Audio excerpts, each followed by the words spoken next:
Assalamualaikum warahmatullahi wabarakatuh. Pada pertemuan kali ini kita akan membahas dan mempraktekkan mengenai penyiaran terkendali dengan menggunakan rangkaian bridge, kemudian menggunakan 2 buah SCR dan dilengkapi dengan flywheel diode yaitu D3. Nah, pembahasan kita kali ini berkaitan dengan pertemuan kita sebelumnya mengenai penyiaran terkendali. Hanya saja di sini tidak dilengkapi dengan dioda flywheeling. Di gambar ini ditunjukkan dioda D3. Nah, dioda ini merupakan dioda flywheeling. Nah, apa fungsi dioda ini? Ini fungsinya adalah untuk mengalirkan arus atau energi yang ada pada induktansi beban sehingga SCR1 atau SCR2 ini bisa berubah kondisi menjadi off pada akhir setiap siklus positif maupun siklus negatif. Nah, dioda D3 ini sangat bermanfaat ketika bebannya bersifat sangat induktif, kemudian dayanya relatif cukup besar, terutama jika pulsa kendali pada SCR-nya ini kita hilangkan dengan maksud untuk membuat tegangan pada beban menjadi nol.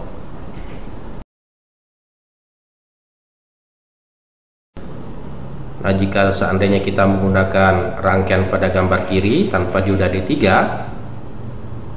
kemudian kita hendak membuat tegangan pada beban menjadi nol dengan cara menghilangkan pulsa kendalinya, ini ada kemungkinan tegangan pada beban ini masih ada dan nilainya tidak sama dengan nol, terutama jika bebannya ini relatif cukup besar, kemudian bebannya bersifat sangat induktif. Kemudian dioda D3 ini juga bermanfaat untuk mengatasi kondisi on saat rangkaian dihubungkan pertama kali ke sumber, kemudian sudut picunya 180 derajat. Jadi sebaiknya rangkaiannya ini sudut picu awalnya itu adalah 180 derajat agar tegangan pada beban ini adalah nol. Tetapi jika kita menggunakan rangkaian pada gambar kiri tanpa dioda D3, bisa jadi saat rangkaiannya ini kita hubungkan dengan sumber, kemudian sudut picunya sudah kita setel 180 derajat, ternyata tegangan pada beban ini ada dan bebannya ini akan langsung bekerja. Nah, hal ini tentunya tidak kita kehendaki. Oke, jadi untuk memahami fungsi dari dioda flywheeling, terlebih dahulu kita sudah harus memahami bagaimana prinsip kerja dari penyiaran terkendali yang menggunakan 2 buah SCR khususnya pada beban RL. Nah, hal ini silakan Anda simak pada video mengenai AC/DC penyiaran terkendali bagian 1 khususnya menit ke-30. Oke, kita review sedikit pembahasan kita pada video tersebut. Ini merupakan tegangan sumber, kemudian ini merupakan pulsa trigger atau pulsa picu, ini merupakan arus beban, dan ini tegangan beban. Jika kita perhatikan arus bebannya di sini kondisinya kondisi kontinu, kemudian arusnya di sini relatif lebih rata dibandingkan dengan tegangan beban. Tentunya hal ini disebabkan oleh induktansi beban maupun oleh induktansi sumber. Nah, induktansi sumber maupun induktansi beban ini sebenarnya ada kegunaannya, yaitu bisa mengurangi laju kenaikan arus pada SCR atau di I/dt sehingga mengurangi resiko kerusakan pada SCR. Nah, berdasarkan pembahasan kita pada video mengenai AC/DC penyiaran terkendali, komponen-komponen yang mengantarkan arus itu diperlihatkan pada bagian ini. Nah, untuk siklus positifnya setelah diberikan pulsa trigger, komponen yang mengantarkan arus adalah SCR1 dan dioda D2. Nah, pada kondisi ini induktansi beban ini juga akan terisi energi. Kemudian setelah mencapai sudut 180 derajat, maka arusnya dialirkan oleh SCR1 dan dioda D1. Pada kondisi ini sebenarnya sumber ini bisa dikatakan terlepas hubungannya dengan rangkaian. Dan arus yang mengalir pada bagian ini berasal dari energi yang terisi pada induktansi beban. Demikian juga untuk siklus negatifnya. Setelah mendapatkan pulsa trigger, arus yang mengalir itu dihantarkan oleh SCR2 dan D1.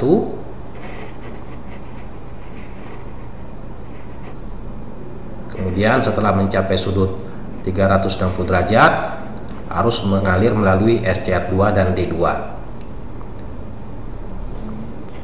Oke, selanjutnya bagaimana jika ternyata pulsa triggernya ini kita hilangkan pada siklus tertentu?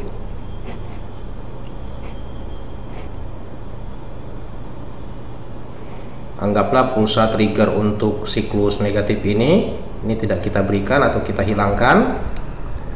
Seperti pembahasan kita pada slide sebelumnya tadi, dari sudut 180 derajat ini arus dihantarkan oleh SCR1 dan D1.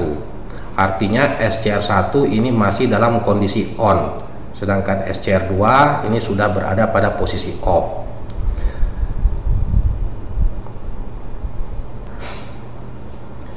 Nah, jika ternyata bebannya di sini relatif cukup besar, kemudian induktansinya relatif cukup besar, arus yang mengalir pada SCR1 ini tidak akan pernah menuju ke titik nolnya atau tidak akan pernah berada di bawah arus holding dari SCR1, sehingga SCR1 ini akan selalu berada dalam kondisi on walaupun pulsa triggernya kita hilangkan. Nah, setelah sampai pada sudut sekitar 360 derajat atau untuk siklus positifnya, karena SCR1 tadi masih dalam kondisi on, maka arus akan diantarkan oleh SCR1 dan D2. Ini kenapa bukan D1? Karena D1 ini untuk siklus positif ini mengalami prategangan balik, sehingga bagian ini arusnya diantarkan oleh SCR1 dan D2. Oke, jadi jika induktansi beban relatif cukup besar, kemudian bebannya ini dayanya juga relatif cukup besar, maka arus yang mengalir ini tidak akan pernah menuju ke titik nol atau tidak akan pernah berada di bawah arus holding dari SCR, sehingga SCR1 ini akan selalu on.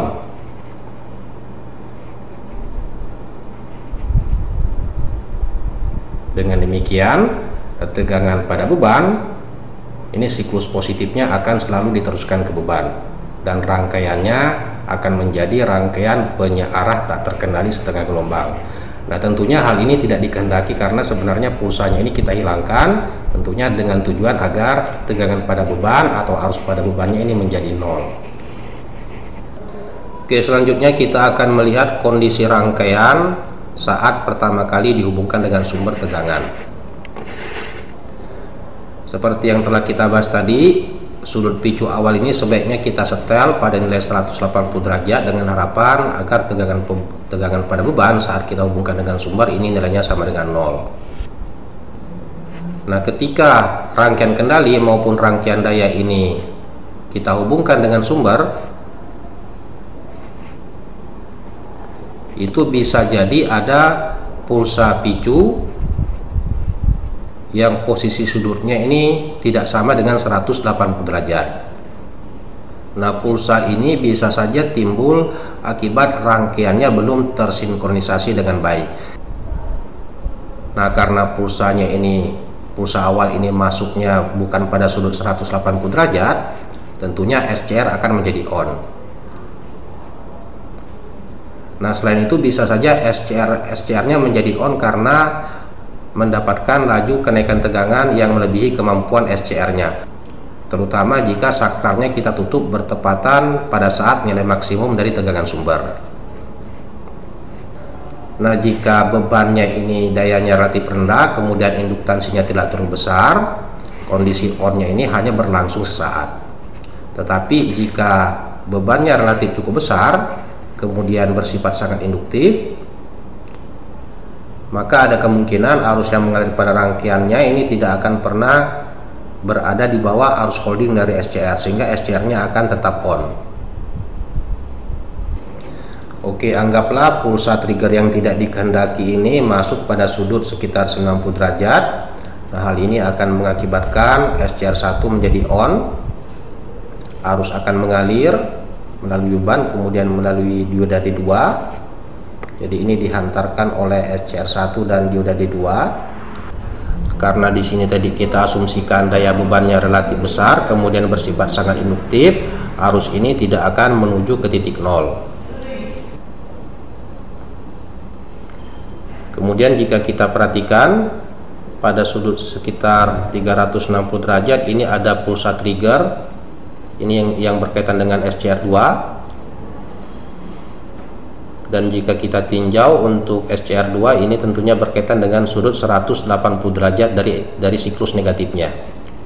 Nah, ini akan mengakibatkan SCR2 ini tetap dalam kondisi off karena masuk pada posisi sudut 180 derajat dari siklus negatif.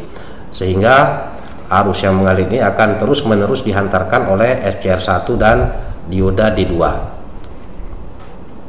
Artinya SCR1 ini selalu berada dalam kondisi on, sehingga bagian tegangan siklus positifnya ini akan terus-menerus diteruskan ke beban. Oke, hal ini tentunya tidak dikehendaki karena tadi kita harapkan tegangan pada beban saat pertama kali kita hubungkan dengan sumber ini nilainya sama dengan 0. Tetapi ada kemungkinan untuk kondisi awalnya belum tersinkronisasi dengan baik sehingga ada pulsa trigger yang masuk pada posisi bukan pada sudut 180 derajat.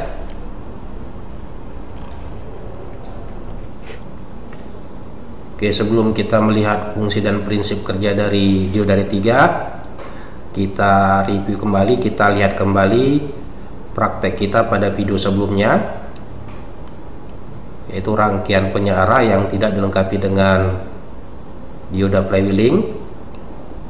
Jadi rangkaian ini sudah pernah kita bahas dan ini dikendalikan dengan menggunakan TCA785. Kemudian untuk tegangan kontrolnya di sini masih menggunakan pembagi tegangan. Oke, coba kita simak kembali dan Anda perhatikan bagaimana kondisi rangkaian saat pertama kali sumber dihubungkan dengan rangkaian, kemudian saat pulsa triggernya kita hilangkan.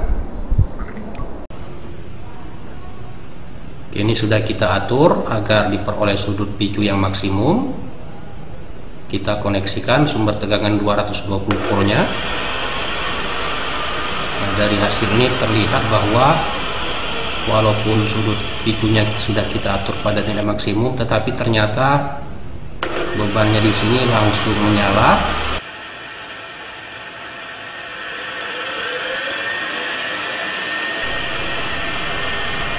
Oke, selanjutnya kita periksa fungsi saklar yang menghubungkan pin 6 ke ground, yaitu untuk menghilangkan pulsa trigger.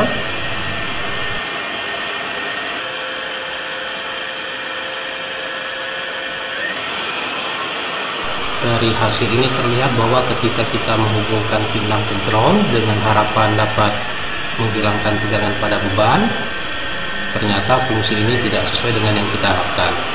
Nah, hal ini bisa jadi karena beban motor DC-nya ini punya sifat induktansi yang relatif besar. Oke, pada video tadi rangkaiannya belum kita lengkapi dengan alat ukur tegangan pada beban. Berikutnya kita akan melihat bagaimana bentuk tegangan pada beban.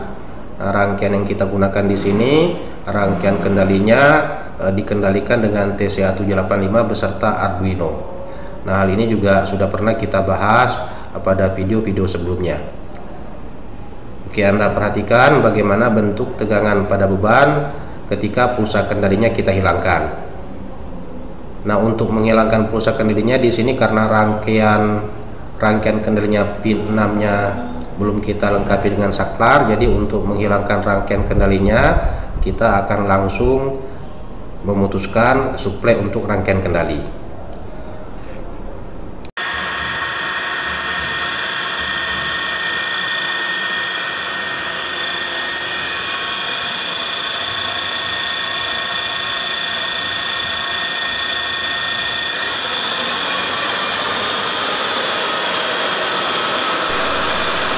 Oke, ini adalah gelombang tegangan pada beban untuk sudut picu atau sudut trigger sebesar 80 derajat.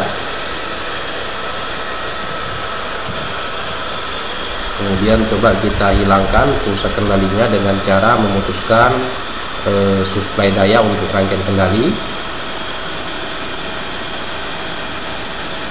Dari hasil ini terlihat bahwa beban motornya ini masih bekerja, Dan jika kita perhatikan bentuk tegangan pada bebannya ini sama seperti penyearah tak terkendali setengah gelombang.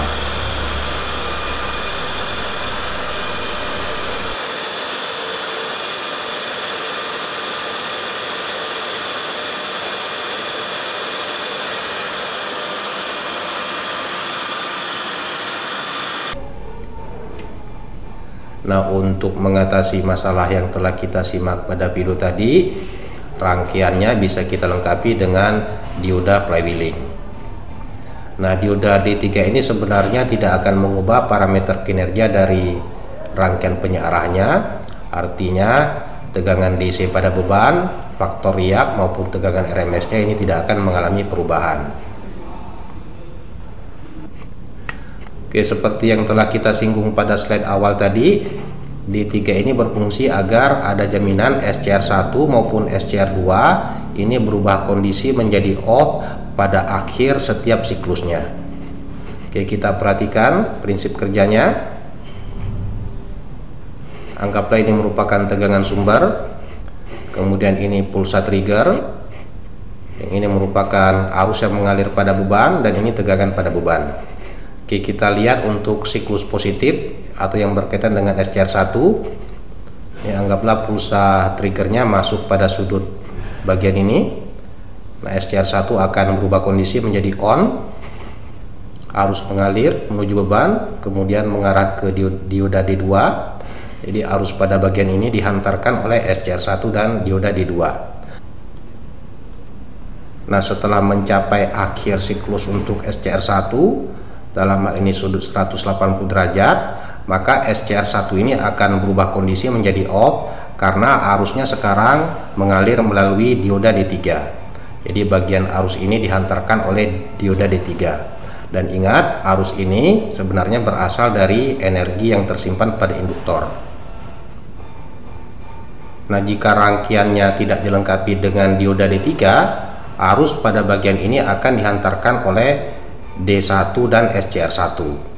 Nah, setelah kita tambahkan dengan dioda D3, tentunya arus lebih cenderung mengalir pada dioda D3 karena ini tegangan forwardnya atau tegangan yang harus dilawannya relatif lebih kecil dibandingkan jika arusnya mengalir melalui D1 dan SCR1. Nah, hal yang sama juga berlaku untuk SCR2 atau untuk siklus negatifnya. Jadi dengan penambahan dioda D3, maka untuk akhir siklus dari SCR1 dalam hal ini sudut 180 derajat, maka SCR1 ini akan berubah kondisi menjadi off dan arusnya dialirkan melalui dioda D3. Demikian juga untuk SCR2 pada akhir siklusnya atau pada sudut 360 derajat, SCR2 ini akan menjadi off dan arusnya mengalir melalui dioda D3. Nah, kemudian bagaimana jika ternyata pada kondisi tertentu pulsa triggernya kita hilangkan? Jadi pulsa picunya ini kita hilangkan dengan tujuan agar tegangan pada beban menjadi 0. Oke, anggaplah pulsa picu atau pulsa triggernya mulai kita hilangkan untuk bagian siklus negatif atau untuk SCR2. Jadi pada bagian ini SCR2-nya ini dalam kondisi off. Kemudian dari titik ini sampai dengan titik ini arus dihantarkan oleh SCR1 dan dioda D2. Dan seperti pembahasan kita tadi, arus pada bagian ini dihantarkan oleh D3 dan SCR1 juga telah berubah kondisi menjadi off. Nah, karena SCR1 maupun SCR2 sama-sama dalam kondisi off, kemudian tidak ada pulsa yang diberikan, tentunya tegangan pada beban ini akan menjadi 0. Dan arus yang berkaitan dengan energi yang tersimpan pada induktansi beban ini akan dialirkan melalui D3 sampai nilainya menuju titik 0. Nah, dari pembahasan kita ini terlihat bahwa dengan penambahan dioda D3 maka ada jaminan untuk setiap akhir siklus dari setiap SCR-nya akan berubah kondisi menjadi off sehingga ketika pulsa triggernya kita hilangkan, maka ada jaminan tegangan pada beban juga sama dengan 0. Oke, selanjutnya akan kita praktekkan bagaimana pengaruh penambahan dioda D3. Anda perhatikan bagaimana kondisi rangkaiannya setelah pulsa triggernya kita hilangkan. Nah, ini merupakan dioda flywheeling atau D3 yang telah kita tambahkan pada rangkaian dayanya.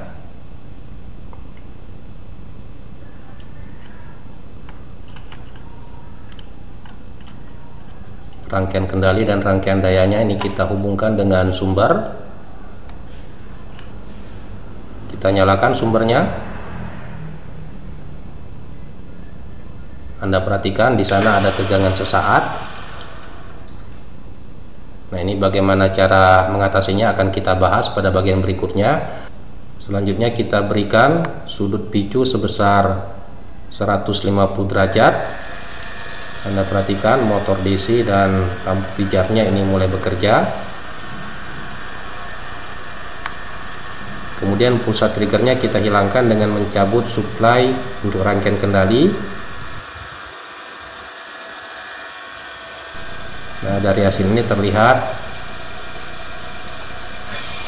motor DC-nya akan berhenti berputar, demikian juga lampu pijarnya ini akan padam. Artinya tegangan pada beban sama dengan 0. Oke, tadi ketika rangkaian kendali maupun rangkaian dayanya kita koneksikan dengan sumber, di sana terlihat ada tegangan sesaat yang sampai pada beban. Nah, hal ini juga mungkin disebabkan adanya pulsa trigger yang masuk bukan pada sudut 180 derajat. Jadi kondisi awal pulsa triggernya ini bukan pada sudut 180 derajat walaupun rangkaian kendalinya sudah kita setel pada sudut 180 derajat. Hal ini bisa saja terjadi mungkin karena rangkaiannya belum tersinkronisasi dengan tegangan sumber, sehingga ada arus yang sampai ke beban, demikian juga ada tegangan yang sampai ke beban, tetapi ini sifatnya hanya sementara. Nah, untuk mengatasinya pada bagian beban ini bisa kita tambahkan suatu saklar atau relay. Kemudian pada programnya nanti relaynya ini kita atur agar hanya akan tertutup jika sudut picunya lebih kecil dari 180 derajat.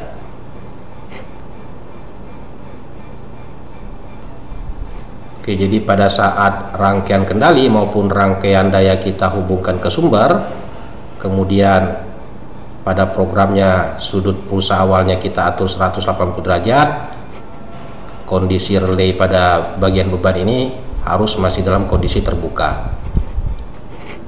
Jadi walaupun saat rangkaiannya kita hubungkan dengan sumber ada pulsa yang tidak kita kehendaki, karena posisi relaynya ini masih terbuka, tentunya tidak akan ada arus maupun tegangan pada beban. Oke, ini merupakan program yang telah kita bahas pada video mengenai TCA785 dan Arduino, tetapi di sini kita modifikasi sedikit. Di sini kita tambahkan variabel yang berkaitan dengan saklar beban. Yang kita gunakan adalah input nomor 2 atau input digital nomor 2. Kemudian untuk saklar atau relaynya tentunya yang kita gunakan adalah terminal normally open-nya.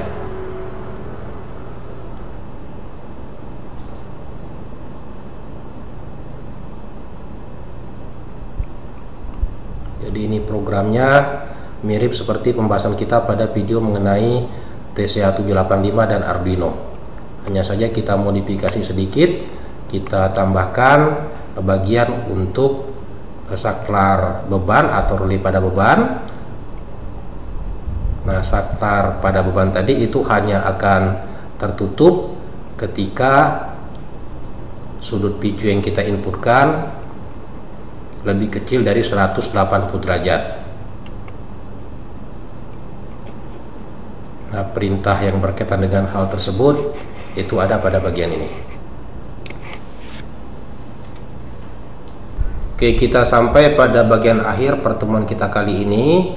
Pada bagian ini kita akan menguji, kita akan mempraktekkan pembahasan kita tadi. Nah, untuk programnya tadi sudah kita upload pada Arduino-nya.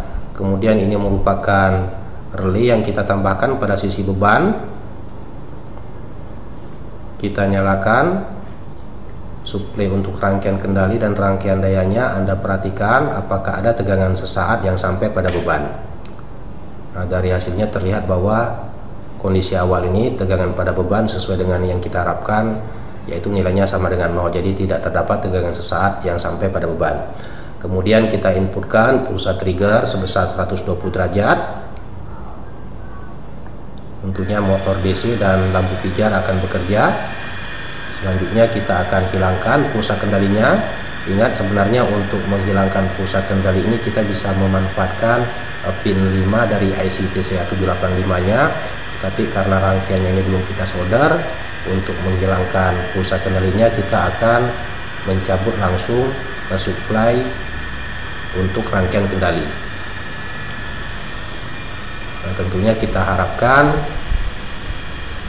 tegangan pada beban sama dengan 0, dan dari hasilnya ini sesuai dengan harapan kita. Oke, demikian pembahasan kita mengenai penyara terkendali yang menggunakan 2 buah SCR kemudian dilengkapi dengan dioda flywheeling. Semoga bermanfaat.